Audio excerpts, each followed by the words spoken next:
नमस्कार। आज के इस विशेष विश्लेषण में हम एक ऐसे विषय पर बात करने जा रहे हैं जो हम में से करोड़ों लोगों के दिलों और आस्था से गहराई से जुड़ा है। हम बात कर रहे हैं भारत के पवित्र तीर्थ स्थलों की। आज हम केपीएमजी की आस्था और प्रवाह रिपोर्ट को डिकोड करेंगे और समझेंगे कि कैसे तकनीक हमारी आध्यात्मिक यात्राओं को पहले से कहीं ज्यादा सुरक्षित और सुगम बना रही है। तो चलिए सीधे विषय पर आते हैं। जब हम किसी तीर्थ पर जाते हैं तो एक तरफ हमारे प्राचीन मंदिरों की वो अद्भुत शांति और भव्यता होती है और दूसरी तरफ होती है लाखों श्रद्धालुओं की असीम भीड़। भारतीय तीर्थयात्राओं का भावनात्मक महत्व इतना गहरा है कि हर साल करोड़ों लोग इन स्थानों पर खिंचे चले आते हैं। लेकिन जरा सोचिए, जब भावनाएं और आस्था अपने चरम पर हों तो इस विशाल भीड़ को सुरक्षित रूप से संभालना कितनी बड़ी चुनौती बन जाता है।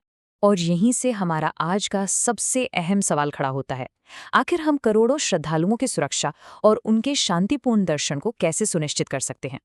ये सिर्फ एक सवाल नहीं है, बल्कि आज के समय की एक बहुत बड़ी सार्वजनिक जरूरत है।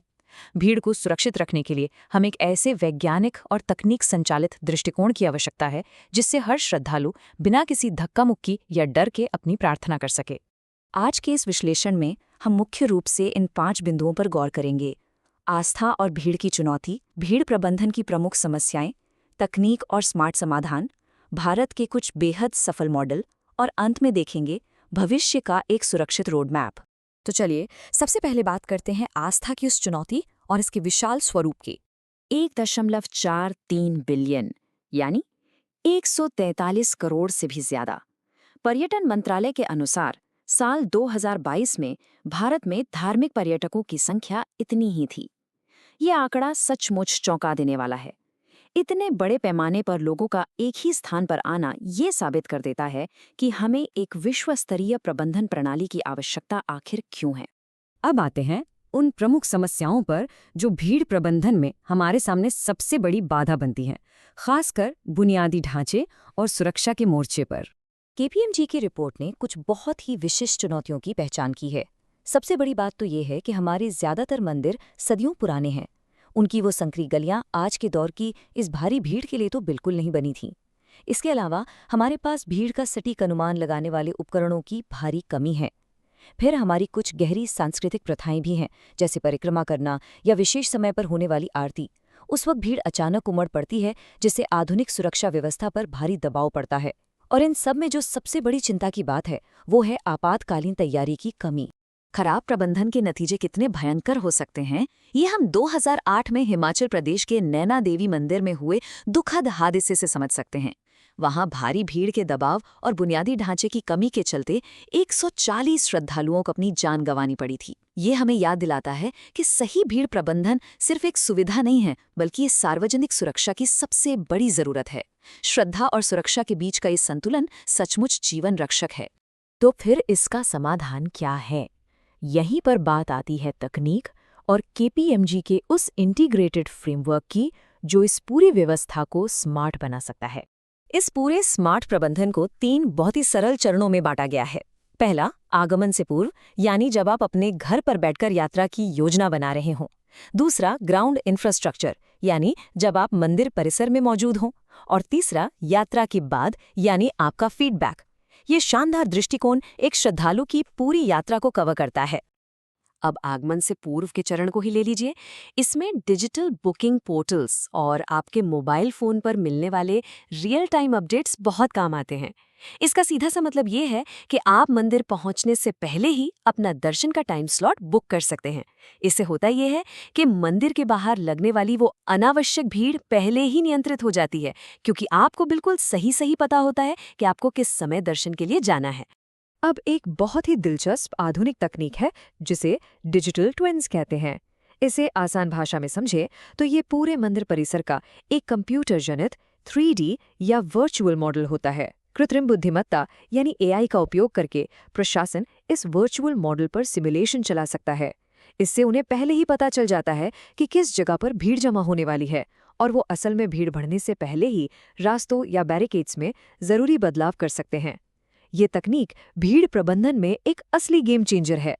अब आप सोच रहे होंगे कि क्या ये सब सिर्फ कागजों पर है? बिल्कुल नहीं। चलिए भारत के कुछ सफल मॉडल्स पर नजर डालते हैं और देखते हैं तकनीक का वास्तविक प्रभाव। तिरुपति और सबरीमाला जैसे विश्व प्रसिद्ध मंदिरों ने पहले ही इन स्मार्ट सिस्टम्स को अपना लिया है और इसके नतीजे कमाल के हैं। तिरुपति में जूतों के प्रबंधन के लिए RFID तकनीक का इस्तेमाल होता है, जिससे लोगों को इंतजार नहीं करना पड़ता। वहीं सबरीमाला में वर्चुअल क्यू सिस्टम लागू किया गया है, जो पीक सीजन के दौरान भी हर दिन दर्शनार्थियों की संख्या को 70,000 तक सीमित कर देता है। इससे सुरक्षा भी बनी रहती है और दर्शन भी आराम से हो जाते हैं। पुरानी व्यवस्था और नई व्यवस्था का अंतर आप खुद महसूस कर सकते हैं।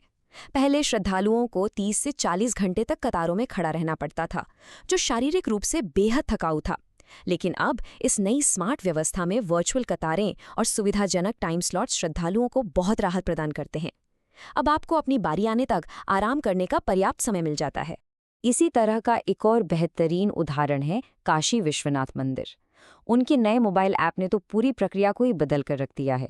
तीर्थयात्री अब पहले से रजिस्टर कर सकते हैं, अपने प्रवेश मार्ग का चुनाव कर सकते हैं और यहाँ तक कि बाहर लगी बड़ी LED स्क्रीन पर अंदर चल रहे अनुष्ठानों का लाइव प्रसारण भी देख सकते हैं। इससे गर्भगृह के अंदर का दबाव काफ़ी कम हो गया है और अनुभव बहुत बेहतर हुआ है। तो इन सब बातों को ध्यान में रखते हुए भविष्य का सुरक्षित रोड मैप कैसा दिखता है? हमारी दीर्घकालिक योजना क्या है? रिपोर्ट में इसका एक बहुत ही स्पष्ट और रणनीतिक रोड मैप दिया गया है। शुरुआत के 1 वर्ष के भीतर पूरा जोर डिजिटल टिकटिंग और AI सक्षम CCTV कैमरास पर है। फिर अगले 1 से 3 वर्षों में हम GIS मैपिंग और पूरी तरह से इंटीग्रेटेड कमांड सेंटर्स देखेंगे। और 3 से 5 वर्षों के भीतर डिजिटल ट्विन्स और यूनिवर्सल पिलग्रिम ID जैसी उन्नत तकनीकें पूरे देश के तीर्थ स्थलों को एक सूत्र में पिरो देंगी। अब कुछ लोगों को लग सकता है कि AI या डिजिटल ट्रैकिंग का इतना ज़्यादा उपयोग कहीं हमारी परंपराओं या मंदिर की पवित्रता को खत्म तो नहीं कर देगा, लेकिन सच इसकी बिल्कुल उलट है। ये विज्ञान और तकनीक हमारी परंपराओं में कोई बाधा नहीं डालते, बल्कि ये हमारे मंदिरों के उस शांत और आध्यात्मिक वातावरण की रक्षा करते हैं। व्यवस्था जितनी सुचारू होगी, आपका आध्यात्मिक अनुभव उतना ही गहरा और निर्बाध होगा।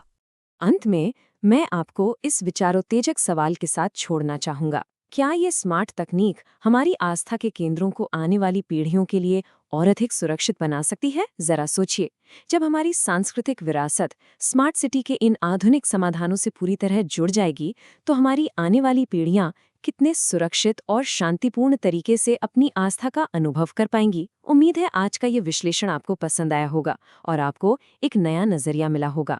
हमारे साथ जुड़ने के लिए आपका बहुत बहुत धन्यवाद।